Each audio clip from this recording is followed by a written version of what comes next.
Si eres una persona que estás preparando tu primer maratón y quieres conocer qué estrategias nutricionales recomiendo tanto para el día de la carrera como para toda esa fase preparatoria previa, entonces quédate hasta el final del vídeo que enseguida te lo cuento. Pero antes de empezar, si eres de esa clase de personas interesadas en todo lo relacionado con la salud, la nutrición y el entrenamiento y es la primera vez que estás en el canal, te invito a suscribirte, darle el botón de la campanita para estar al corriente de todo lo relacionado con el contenido que vaya subiendo cada semana. Una vez dicho esto, ahora sí, empezamos con el vídeo. Para empezar, antes de ponernos a hablar de los diferentes abordajes o estrategias nutricionales que podemos implementar a la hora de preparar nuestro primer maratón, inicialmente deberíamos hacer hincapié en un concepto muy extendido recientemente y también muy importante conocido como flexibilidad metabólica. Y es que la flexibilidad metabólica es un término que hace referencia a la capacidad que tiene nuestro cuerpo de utilizar un tipo de sustrato energético u otro atendiendo al contexto y a la disponibilidad, lo cual quiere decir que si disponemos, por ejemplo, de glucógeno, podemos utilizar la glucosa de manera eficiente durante todos aquellos ejercicios de intensidad elevada, y si por el contrario, si nuestras reservas de glucógeno se encuentran vacías o simplemente poseemos bajos niveles de glucosa, podamos o bien recurrir a la oxidación de ácidos grasos como energía, siempre y cuando evidentemente se cumplan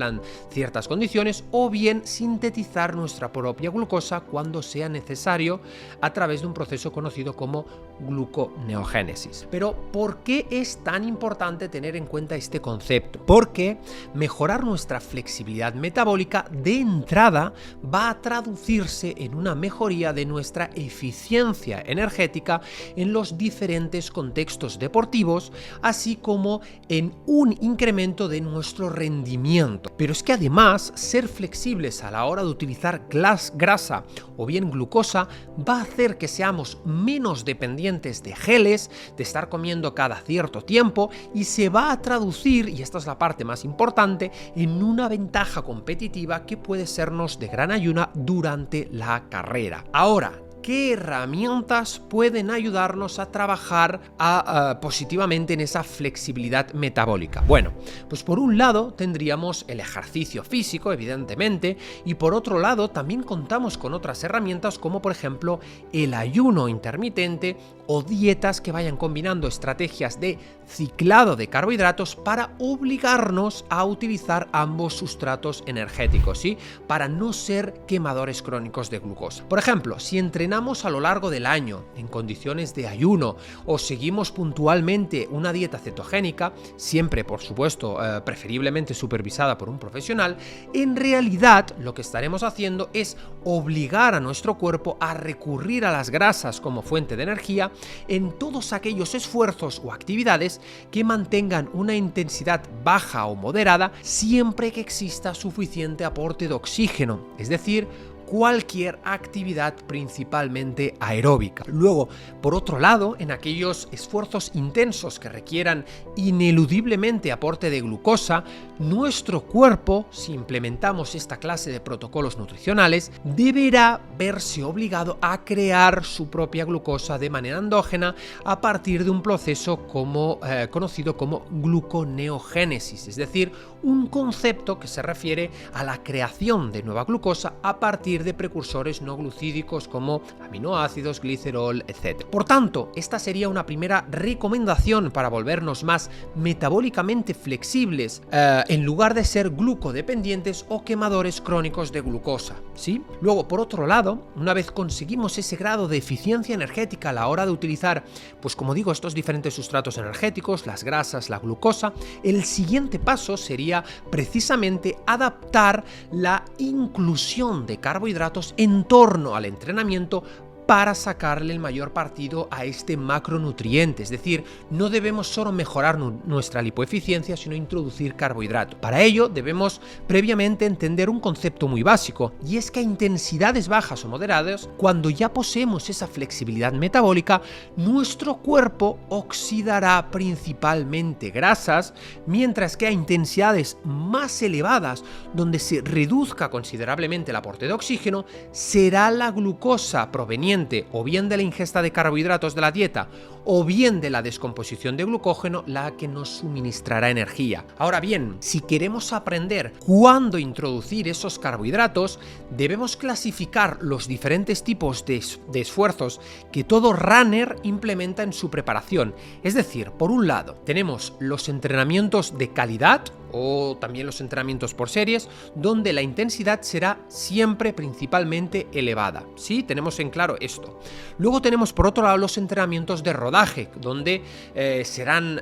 rangos o actividades principalmente oxidativas y aerobias, ¿sí? De moderada a baja intensidad. También tenemos, espero, los entrenamientos de fuerza complementarios, de core, etcétera, que hagamos en el gimnasio, que tengan evidentemente una transferencia a la carrera, que yo particularmente también en mis asesorados considero de intensidad, digamos, moderada. Y por último, tendríamos también los días de tirada larga, que también son oxidativos, y los días de descanso, ¿sí? Teniendo en cuenta este concepto y esta clasificación de los diferentes tipos de esfuerzos que se encuentra todo runner en su preparación, veremos que durante la preparación a esa carrera, y por supuesto, insisto, teniendo de base una elevada flexibilidad metabólica, los días de descanso, los días de rodaje y los días de entrenamiento de core o fuerza funcional van a ser días moderadamente poco demandantes a nivel energético. Por lo tanto, podemos hacerlos o bien en ayunas, si es que nuestro horario por supuesto nos lo permite, o al menos siguiendo, por ejemplo, unas ingestas cetogénicas o low carb en estos escenarios. Luego, por otro lado, los entrenamientos de calidad, esos días de series o incluso, esto sería negociable, los días de tirada larga, podemos abogar por incluir carbohidratos tanto en una como en dos ingestas previas al entrenamiento,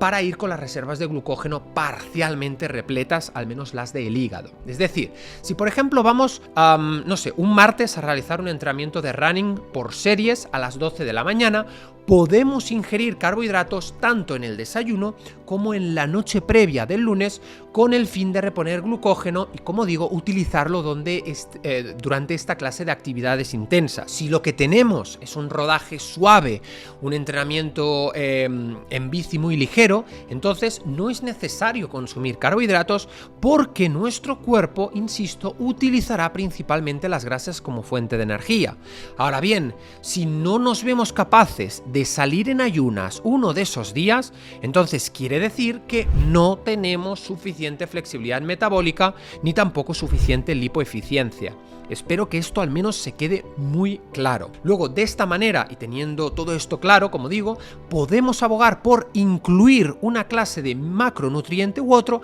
atendiendo al nivel de intensidad. Además, la ventaja de hacerlo de esta manera es que podemos obtener lo mejor de cada sustrato energético, mejorando nuestro rendimiento deportivo y también nuestra composición corporal. Ahora bien, seguramente te estés preguntando, oye Marc, ¿y qué hay de las proteínas? Las proteínas, tal y como ya he explicado en anteriores ocasiones, incluso en mis redes sociales, donde por cierto también te invito a seguirme, son el macronutriente más importante a la hora tanto de mejorar nuestra composición corporal como a la hora de prevenir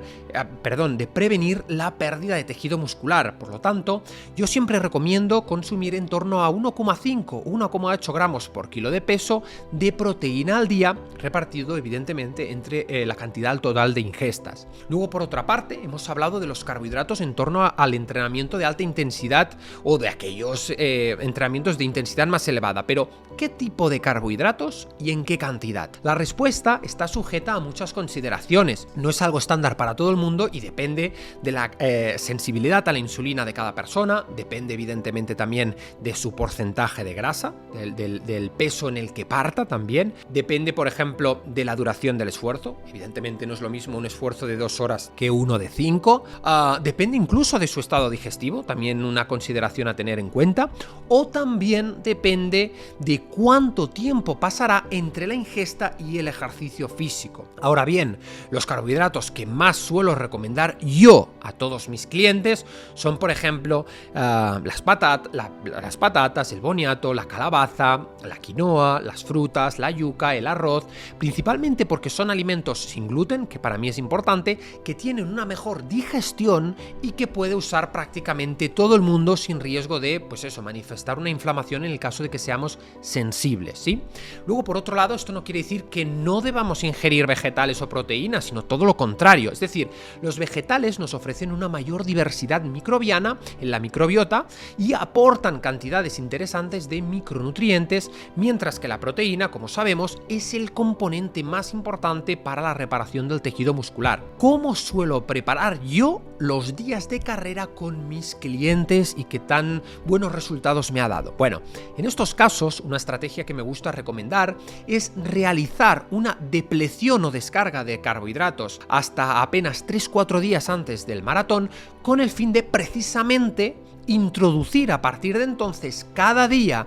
y en cada comida carbohidratos bajos en fibra para realizar de nuevo una carga de glucógeno tanto en el hígado como en los músculos, porque poseeremos mayor número de transportadores GLUT4 y mejor sensibilidad a la insulina. Luego, algo que vale la pena matizar en ese sentido es que un adulto promedio suele almacenar aproximadamente alrededor de 100 gramos de glucógeno en el hígado y otros 300 a 400 en el músculo como referencia. Si bien es cierto que la cantidad exacta dependerá tanto del entrenamiento como del peso de la persona, llegar a almacenar un total de unos 500 gramos de glucógeno requiere como poco comer carbohidratos durante unas cuantas ingestas durante también los días previos a la carrera. Por lo tanto, no tengáis miedo a introducir carbohidratos. Además, vale la pena también tener en cuenta que durante la semana previa a la competición y durante esa fase de carga no deberíamos ni ayunar, ni hacer grandes esfuerzos físicos, ni consumir mucha fibra, precisamente para absorber la mayor cantidad de hidratos posible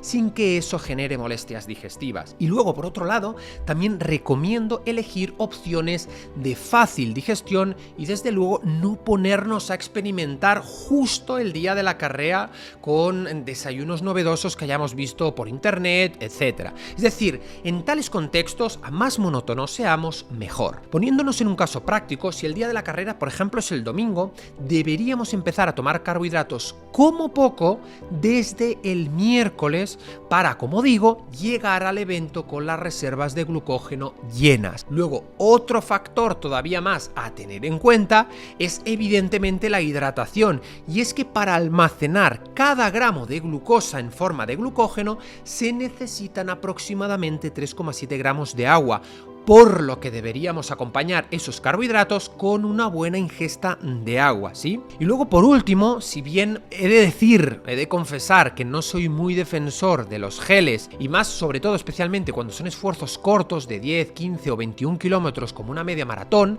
y además he comprobado tanto personalmente con mis clientes como conmigo, sí puede ser interesantes en esfuerzos de larga distancia, es decir, en cortos no, en largas distancias, bueno, es interesante. Entonces, cuándo utilizarlos o no dependerá también de la flexibilidad